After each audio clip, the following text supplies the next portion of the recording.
Hold on to your beanies! He was the mastermind behind the biggest retail fraud in U.S. history. He was very, very sharp. He was very, very shrewd. And used techniques investigators had never seen before. He had more fires and floods than the Bible. He had ingenious tricks in order to defraud investors. He was such a larger-than-life Brooklyn Fonz that he fooled Wall Street into thinking that they were fooling him. And vanished with hundreds of millions of dollars. Find out how he did it. Next on Masterminds.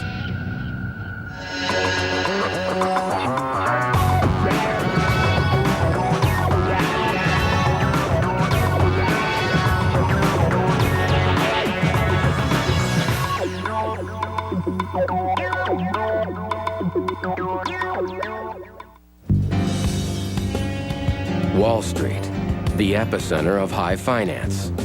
The place where private businesses raise millions to expand their operations. In 1984, investment firms fought to take a chain of electronics stores called Crazy Eddie public. It was one of the hottest IPOs in Wall Street history, and the stock went up like a rocket. The stock went public at $8 a share. Split adjusted, it went to an equivalent of $80 a share. Investors scrambled for a piece of the company that had revolutionized the electronics business. Crazy Eddie was the father of the retail electronics chains. They didn't exist prior to Crazy Eddie stores. Instead of selling home electronics in stuffy department stores, Crazy Eddie used the capital it raised to offer discounted merchandise in a party atmosphere. Hold on to your beanies! Crazy Eddie's coming to Princeton! And created the most relentless ad campaign New York had ever seen. It's Crazy Eddie's greatest TV and video sale ever! Between this visionary promotion and the great deals in the stores, Crazy Eddie became a household name. Get anything and everything in TV and video. Get it now during Crazy Eddie's greatest TV and video sale ever! They were the electronics store. That was where you went to get your great deal. Crazy Eddie had better name recognition than Coca-Cola. The chain crushed the competition. Its market dominance became unstoppable. Come again to Crazy Eddie's! Crazy Eddie's! Thank you, sir! Go get the best price you can find, and then come to Crazy Eddie's and we'll beat it. Crazy Eddie expanded at a phenomenal rate. What began as a single outlet in Brooklyn had by 1987 grown into a vast empire of 39 superstores that employed more than 2,000 people. At the zenith, the company was the largest electronics retailer in the tri-state area. The insatiable appetite for Crazy Eddie's deals drove the stock price ever higher. Its eventual market capitalization at its peak was over $600 million. But what nobody knew was insane! The Crazy Eddie empire was a massive fraud. Crazy Eddie brought this company public to defraud the public. There's no doubt in my mind at all. The company's founder, Eddie Antar, had done a lot more than just cook the books.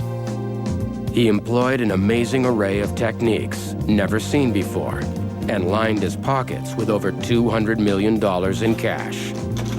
The question is, how did he do it?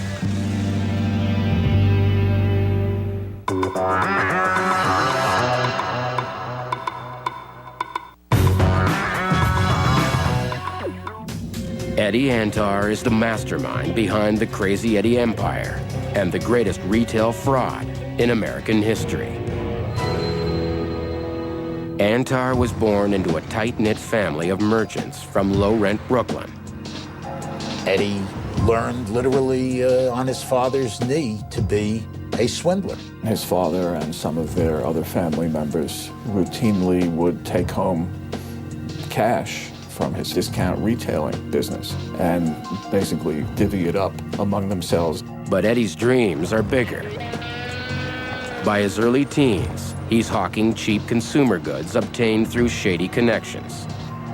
He's barely 20 when he marries his high school sweetheart, Debbie Rosen, and opens his first Crazy Eddie store. Eddie had the ambition, the drive, the vision of making the big time. You see, Eddie didn't want to be a neighborhood guy. He wanted to be world famous. Eddie was a great salesman, but better than that, he was very, very sharp. He was very, very shrewd. He was pretty much considered the early master of the bait and switch.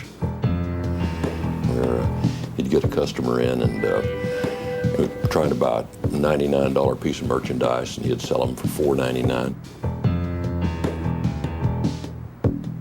He said, people want hope and dreams. We'll sell them hope and dreams. Right from the start, he skims money. There was a culture that said the tax man does not deserve to have any of our money. Eddie would skim off all of the cash sales of the business so they wouldn't have to report those as taxable income. Eddie then hires trusted family members and pays them off the books to further avoid taxes and scrutiny. Crazy Eddie thrives. But manufacturers start withholding stock because Eddie sells below their list price. Faced with empty shelves, he fights back. Eddie said, I don't care if I have to get the goods out of Canada or Europe or Africa. He survives by sidestepping manufacturers and obtaining merchandise through family connections to the underground market. He broke their hold on the price fixing, and that was his claim, that he was the champion of the New York electronics consumer. Eddie also uses these underground connections for cornering the market on the next big thing. He knew the Walkman was a winner. He had shiploads of Walkmans on the water. By the time other people were looking to buy them, and you couldn't buy them in quantity.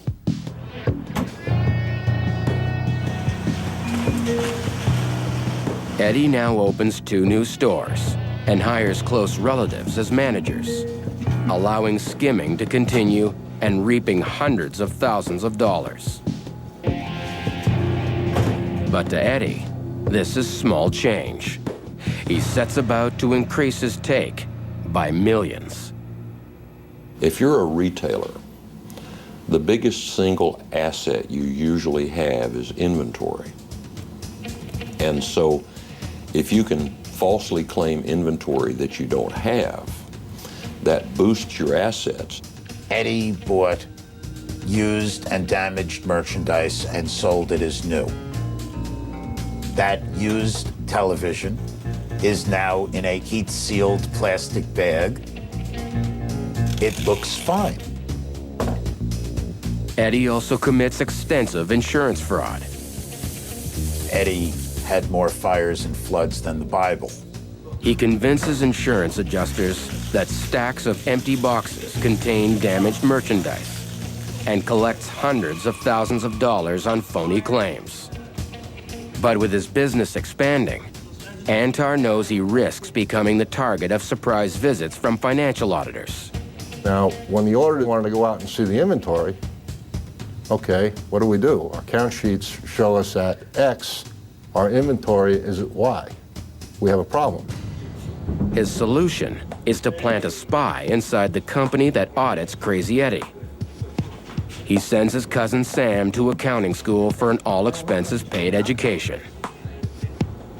That brought great loyalty to Eddie. And when Eddie would say jump, I would say how high. So Sammy went off to college, got an accounting degree, went to work for the CPA firm that actually audited Crazy Eddie's, learned how audits were conducted so that he would know where the holes were. With Sam placed on the inside, Eddie's confidence grows. By 1978, Eddie and his family are skimming $1 for every 5 they bring in, reaping millions. The skimming was handled now as just as a division within the company. It became institutionalized within the company. But Eddie is running out of places to hide his cash. There's millions in safe deposit boxes, in the bedrooms, in the houses. There's millions in the ceilings. He solves that problem by taking monthly trips to Tel Aviv and depositing his money in numerous secret bank accounts. I've seen deposit slips of $1 million at a time. I've seen bank balances totaling over $6 million.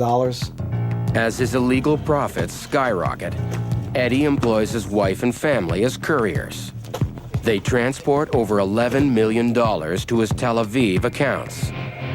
While they do the dirty work, Eddie dreams of greater glory. He's looking to be a star, and he's not a star yet. Donald Trump is bigger than him. So how do you make it? You go public. He saw taking the company public as his brass ring. You can do much better with phony income in a public company than you can in a private company because other people are buying your stock. But before Antar can approach Wall Street, his company must first undergo a thorough financial audit. He calls on his spy, Sam, who arranges for an inexperienced auditor to be assigned the job. The naive rookie is greeted at the front of the store. At the back, Antar's staff piles up masses of inventory shipped over from other stores.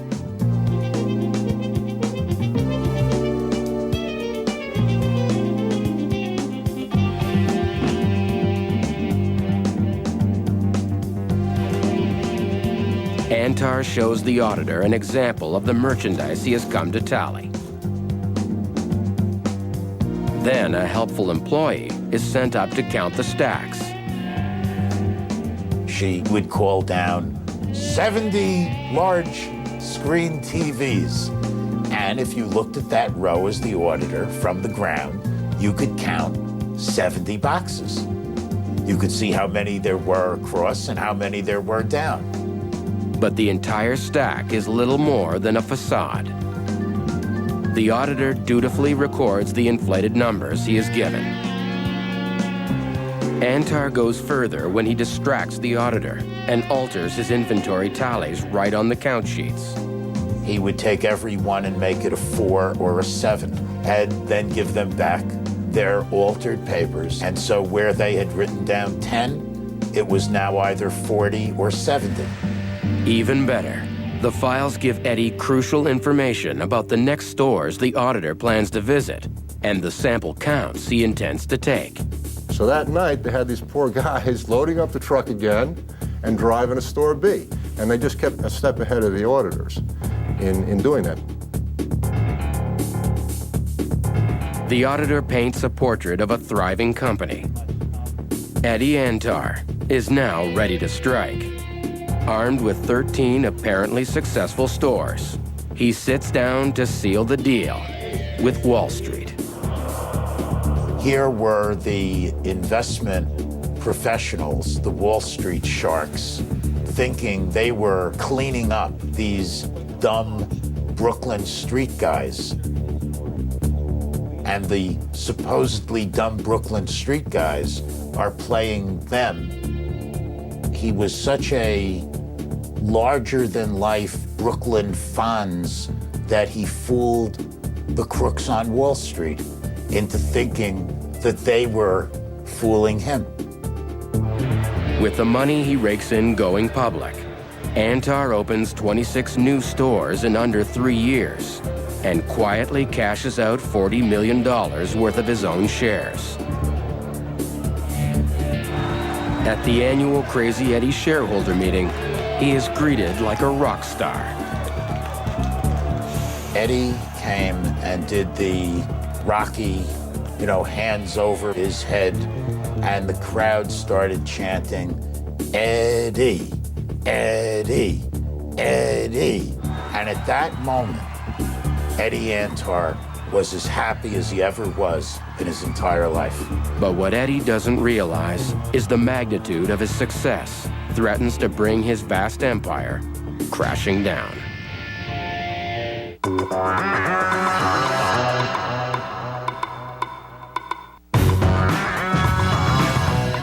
Hold on to your beanies. Crazy Eddie's coming to Princeton, New Jersey with his greatest man-owning frat party ever. Crazy Eddie's coming to 2138 in the Cherry Hill Shopping Center. Crazy Eddie's coming to 150 Broadway, corner of Liberty Street, Manhattan. Be there.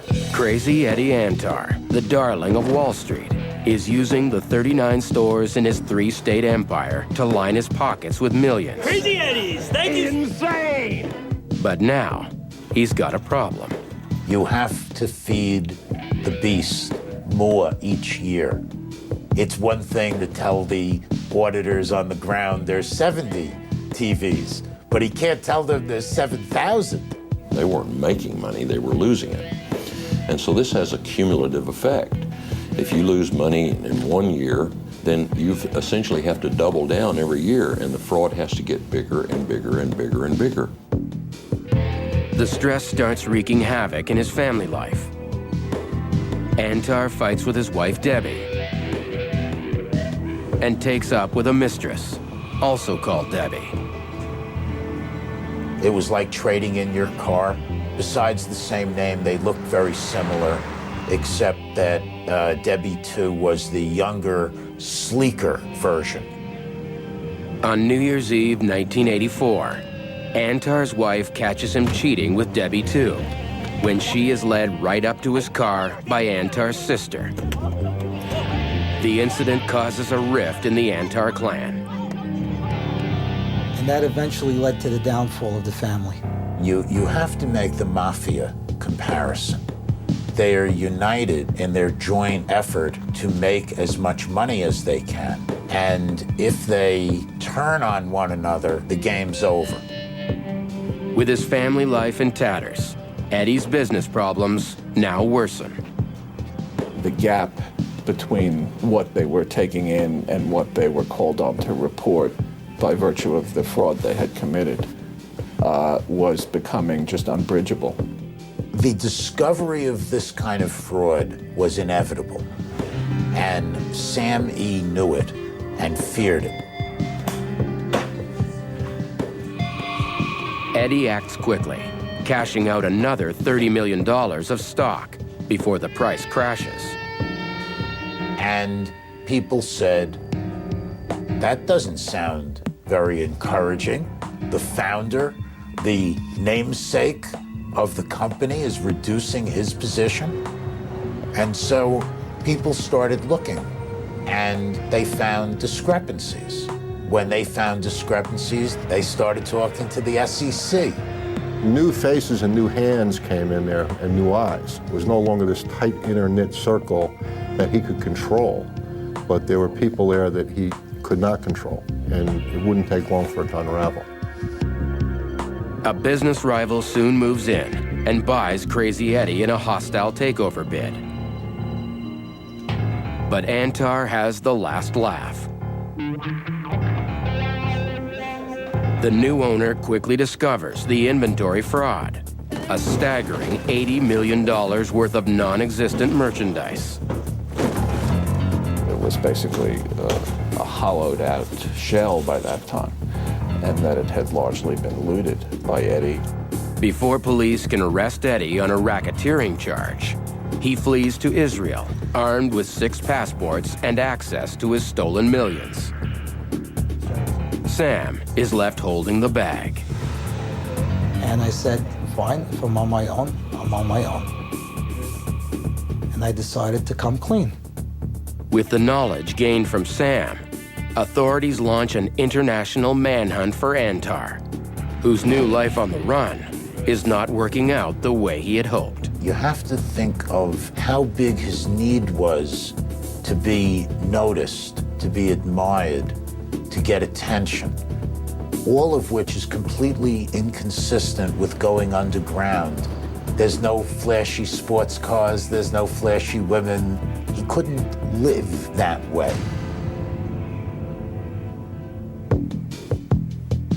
Authorities get their break 2 years later, when Eddie, needing money, comes to Geneva and attempts to withdraw funds from one of his secret accounts. To his surprise, he learns that the account has been frozen. I think there was about $40 million in that account. And Eddie evidently was not happy that it was frozen. Eddie's attempts to recover the money fail.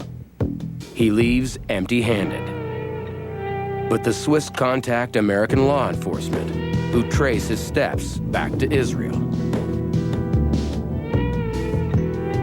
He was caught when he left the apartment and he started driving, and they had a female police officer who was wearing a micro mini dress and no underwear and bent over the hood of the car, exposing herself, knowing Eddie couldn't resist.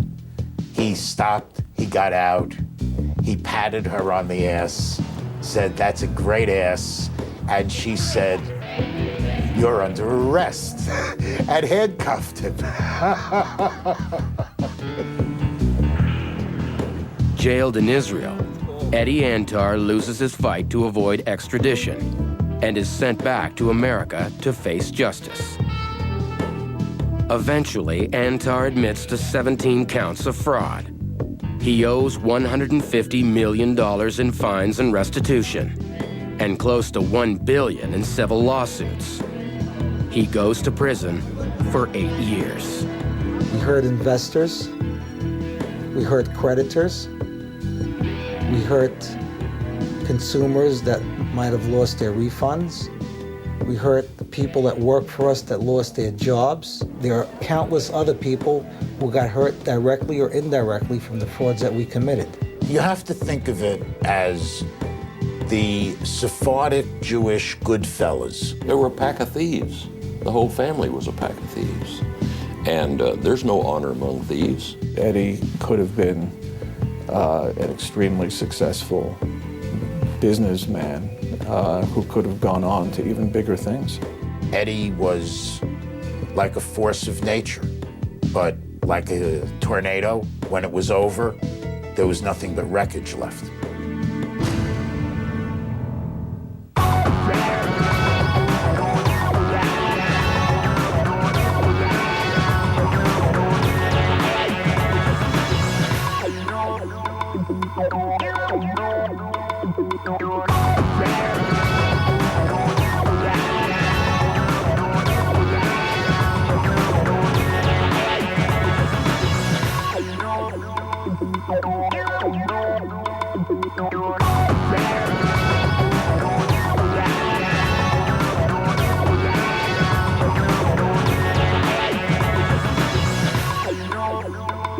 Oh,